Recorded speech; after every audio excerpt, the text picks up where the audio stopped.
Okay, today we will be reading Genesis, Adam's descendants to Noah and his sons all the way through the floods abides. Let's just hop right into it. This is a list of the descendants of Adam. When God created humankind, he made them in the likeness of God. Male and female, he created them, and he blessed them and named them humankind when they were created. When Adam had lived 130 years, he became the father of a son in his likeness, according to his image, and he named him Seth. The days of Adam after he became the father of Seth were 800 years, and he had other sons and daughters. Thus all the days that Adam lived were 930 years, and he died. When Seth had lived 105 years, he became the father of Enosh. Seth lived after the birth of Enosh 807 years, and had other sons and daughters. Thus, all the days of Seth were 912 years, and he died. When Enosh had lived 90 years, he became the father of Kenan. Enosh lived after the birth of Kenan 815 years, and had other sons and daughters. Thus, all the days of Enosh were 905 years, and he died. When Kenan had lived 70 years, so a little younger. Enosh was 90. 70 years, he became the father of Mahalalel. Kenan lived after the birth of Mahalalel 840 years, and had other sons and daughters. Thus, all the days of Kenan were 910 years, and he died. So you can already tell this is a family tree story, as I like to call them, where they just go through all the people and just boom, boom, boom, all the way down to the star of the show, which, of course, is going to be Noah, because it's Adam's descendants to Noah and his sons, so going all the way down the list. So, when Kenan was 910 years, and he died. When Mahal had lived 65 years, he became the father of Jared.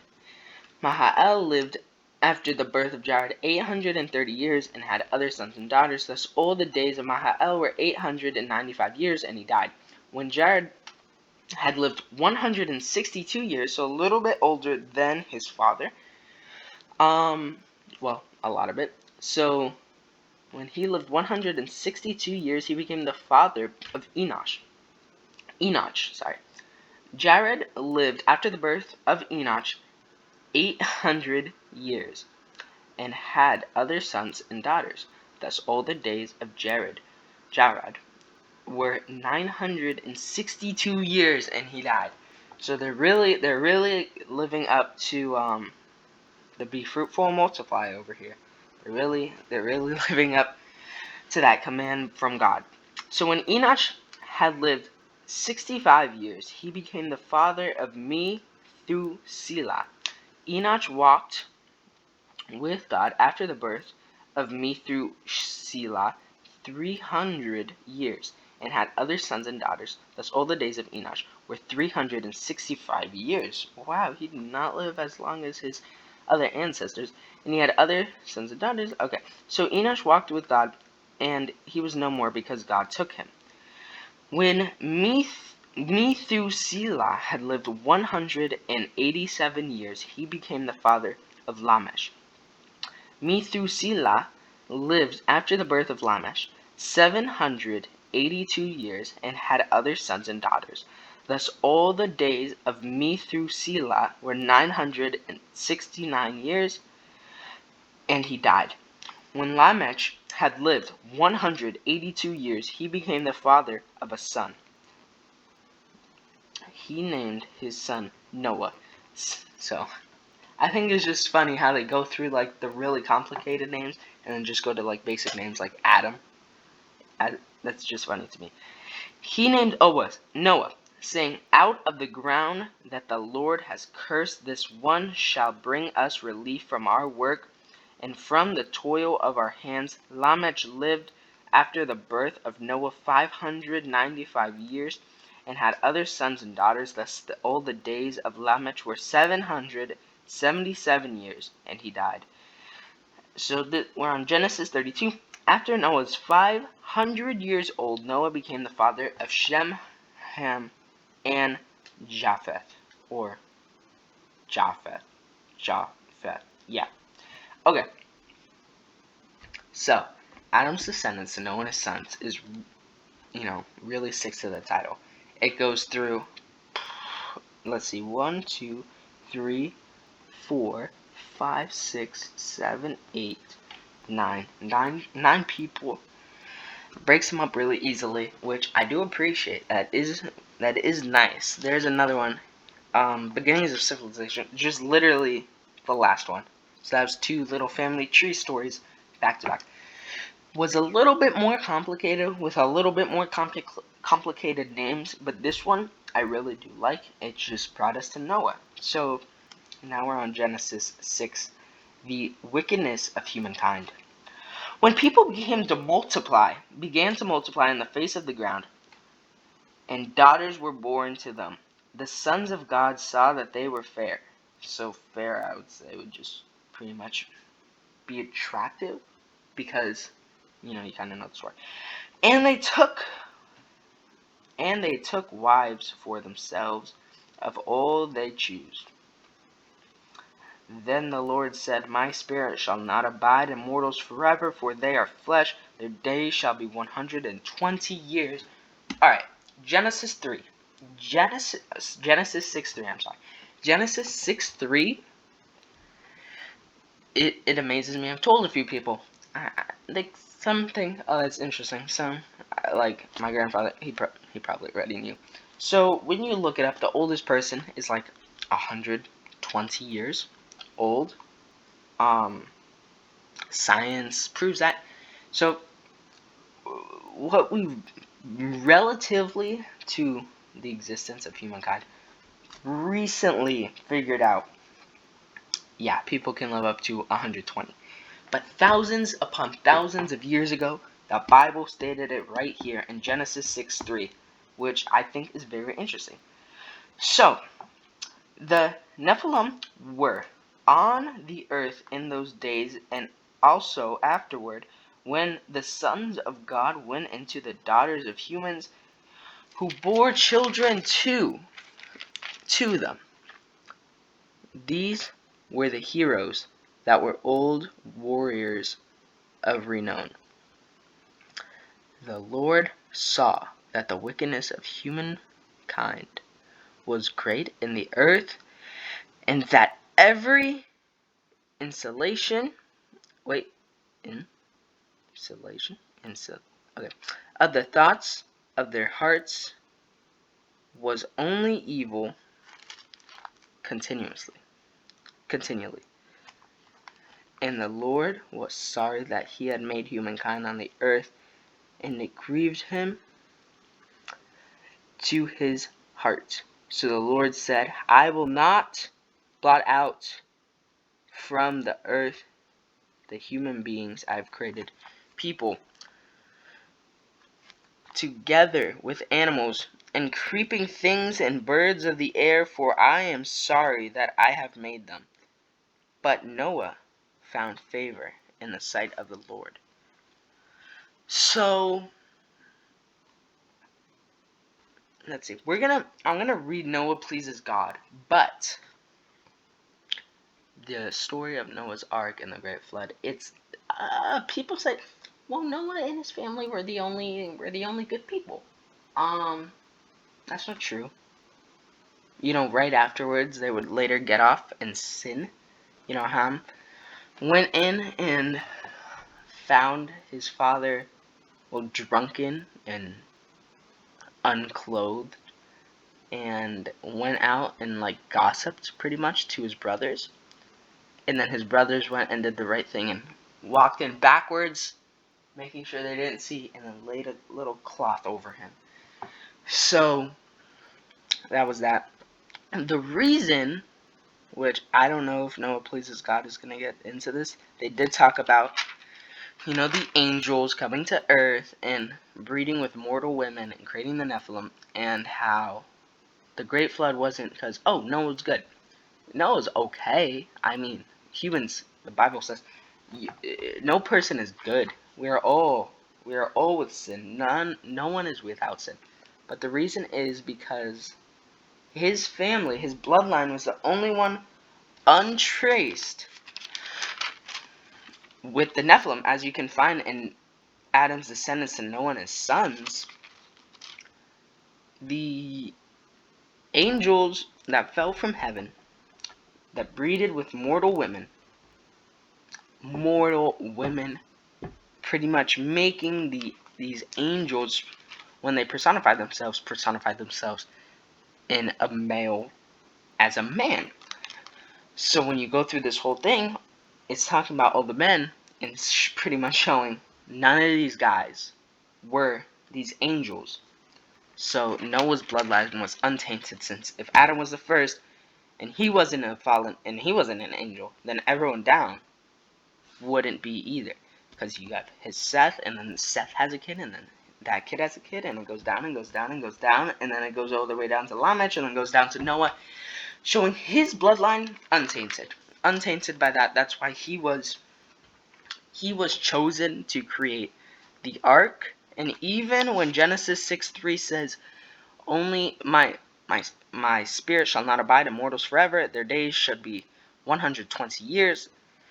Noah still lives to, like, I think it's around the 600 marker.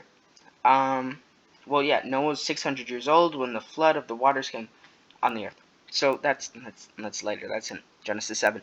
But right now we're in Noah pleases God. So these are the descendants of Noah. Noah was a righteous man, blameless in his generation. Noah walked with God, and Noah had 3 sons, Shem, Ham, and Japheth. Alright, that word just throws me off. Alright, so now the earth was corrupt with God's sight, and the earth was filled with violence, and God saw that the earth was corrupt, for all the flesh has corrupted its ways upon the earth. And God said to Noah, I have determined to make the end of all flesh, for the earth is filled with violence because of them. Now I'm going to destroy them along with the earth. Make yourself an ark of something, of a word. Kypress. Kypress wood. Make rooms in the ark and cover it inside and out with pitch. This is how you are going to make it. The length of the ark will be 300 cubits. Its width 50 cubits and its height 30 cubits. Make a roof for the ark and finish it with a cubit above, something like that. Maybe it's cubit, maybe it's cubit. I don't know how to read. And put the door of the ark in its side. Make it with lower, second, and third decks. For my part, I am going to bring a flood of waters on the earth to destroy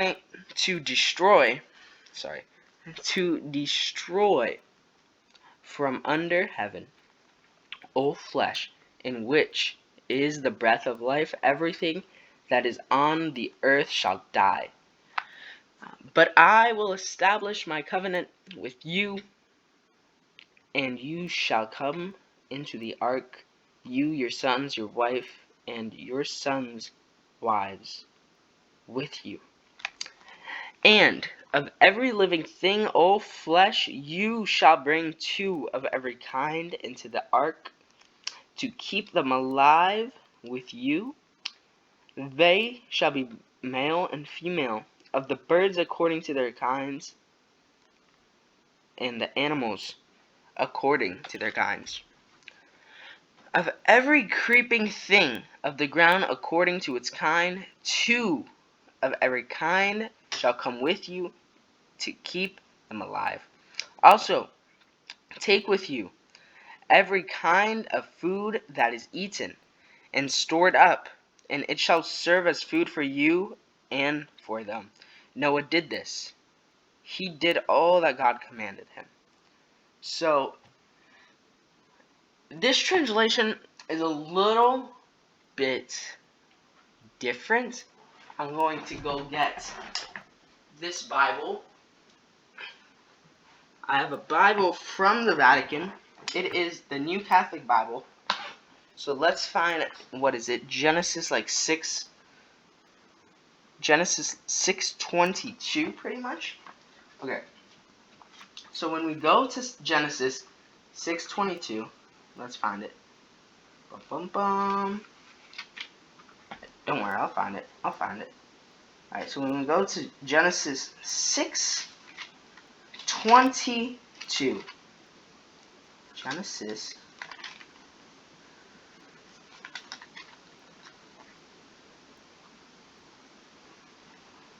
6:22.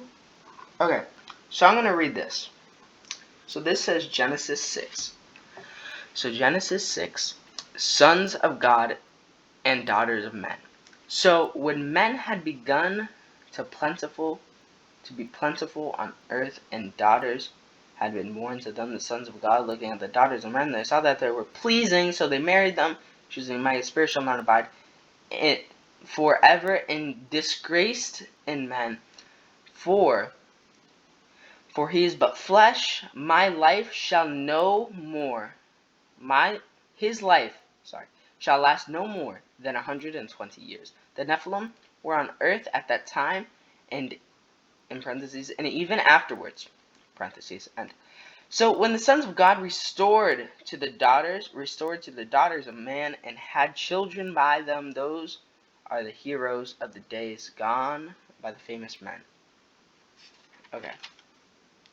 So let's see. It says, for my part, I wrote the flood. Alright. So right up here. 150 days. The flood is 40 days. Okay. The flood lasted 40 days. We go right here. Aboard the ark, in your house, in your judgment. Bringing the flesh of the living creature. So I'll definitely do a little bit more of a deep dive on that, because that translation is like oddly very, very, very different from the Youth Catholic Bible, the New Catholic Bible. So I'm very interested. I did not know the translation was that major. So pretty much, angels, the sons of God, breeded with the daughters of man. Main Nephilim. Now there's a little theory I'm gonna throw in here. Little theory. I'll make another video on it, another short. But you know the Egyptian gods, what the Egyptians worshipped. It was like giant, half man, half animals. And the Bible says, not only did these animals breed with women, not only did the angels breed with women, they bred with animals too. Riddle me that, Batman. So pretty much, that can explain a lot of mythology. If that's Greek mythology, if that's pre-Catholic Roman mythology, if that's Egyptian mythology, and even Norse, like so many things. You have these like giant, like half animal, half man, or like, and that explains it. Okay, so let's just the great flood. So then the Lord asked Noah, go into the ark, and you and all your households, for I have seen that you alone are righteous before me in this generation. Take with you 7 pairs of all clean animals, the male and its mate, and a pair of the animals that are not clean. The male and its mate, and 7 pairs of the birds of the air, also male and female, to keep their kind alive on the face of the earth. For 7 days I will send rain on the earth. For 7 days I will send rain on the earth for 40 days and 40 nights. Okay. Well, that's a little confusing, but for 7 days I will send rain on the earth for... Okay. And every living thing that I have made I will blot out of the face of the ground. And Noah did all that the Lord had commanded him. Okay, so Noah was 600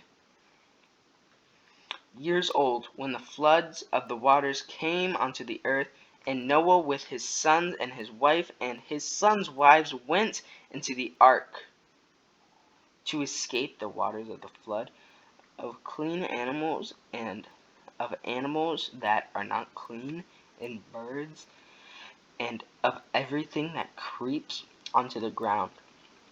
2 and 2, male and female, went into the ark with Noah as God commanded Noah. And after 7 days, the water of the floods came to earth. Okay, 7 days. Okay, so I think like 7 days, and then 40 days. After 7 days, the water of the earth came onto the earth. The waters of the flood came onto the earth.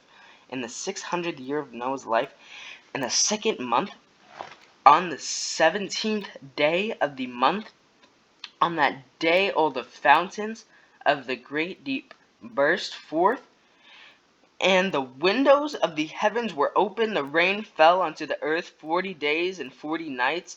On the very same day, Noah with his sons, Shem, Ham, and Japheth, and Noah's wife, and the 3 wives of his sons entered the ark.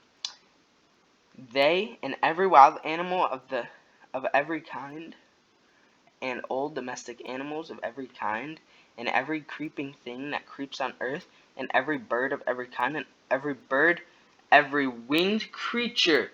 They went into the ark with Noah, 2 and 2 of all flesh, in which there was the breath of life. And those that entered, male and female of all flesh, went in as God had commanded him, and the Lord shut him in. The flood continued for 40 days on the earth, and the waters increased, and bore up the ark, and it rose high above the earth. The waters swelled and increased greatly on the earth, and the ark floated on the face of the waters. The waters swelled so mightily on the earth that all the high mountains under the whole heavens were covered. The water swelled above the mountains, covering them 15 cubits deep. And all the flesh died that moved on the earth, birds, domestic animals, wild animals, all swarming creatures that swarm on the earth, and human beings, everything on dry land, in whose nostrils was breath of life, died. Okay, so whose nostrils was the breath of life died?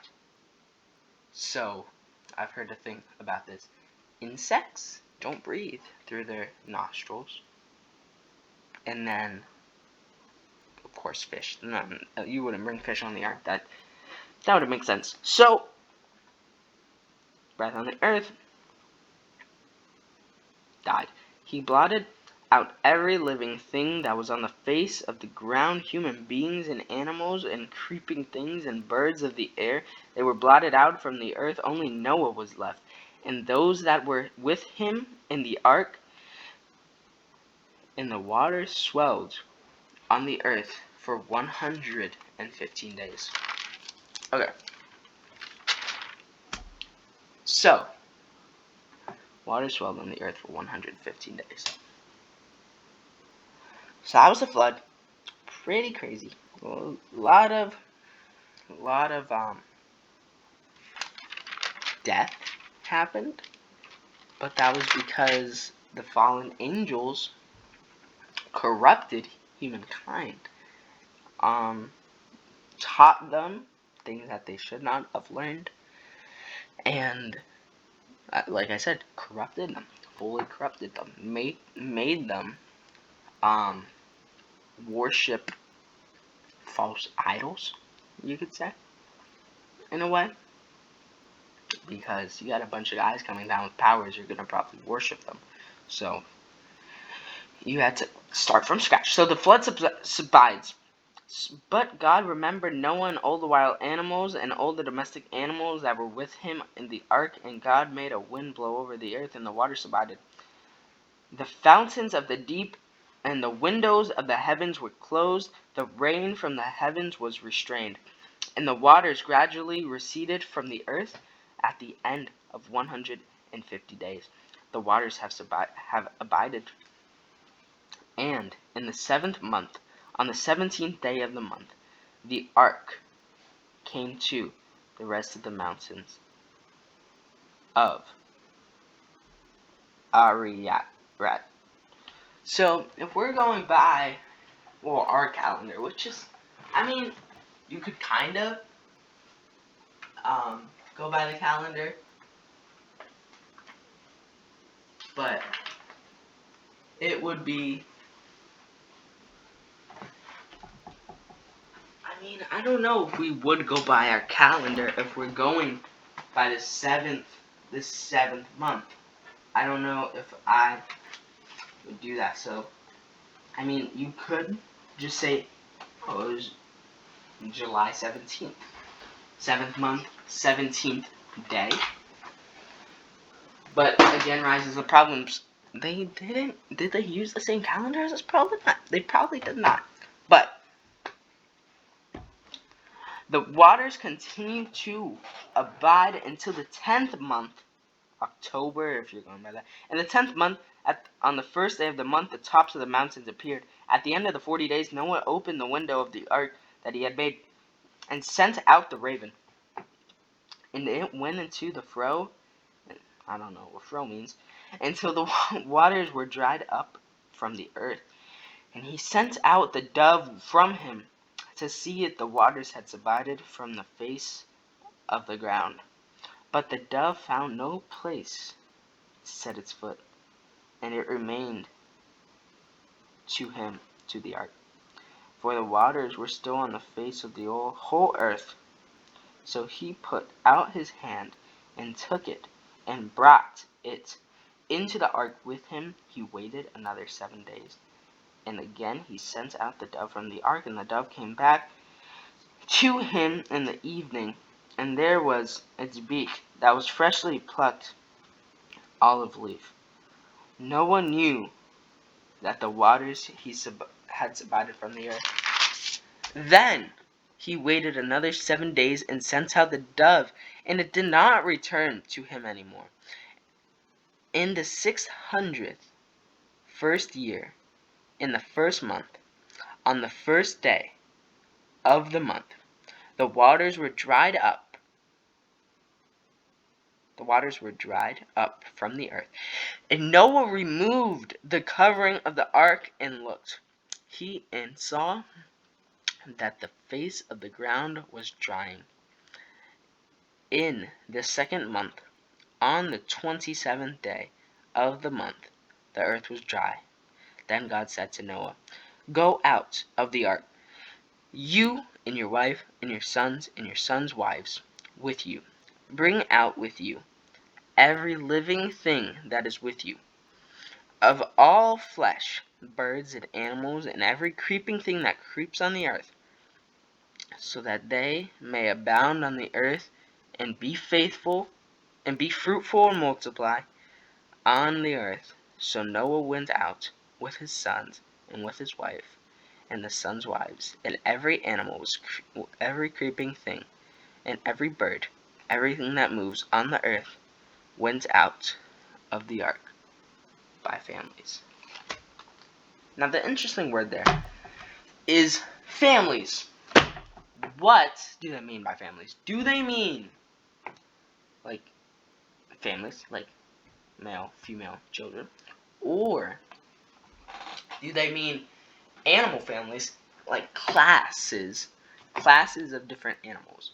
Which would explain a big people's problem with believing the Noah's Ark story was, how do you fit all those animals on one boat?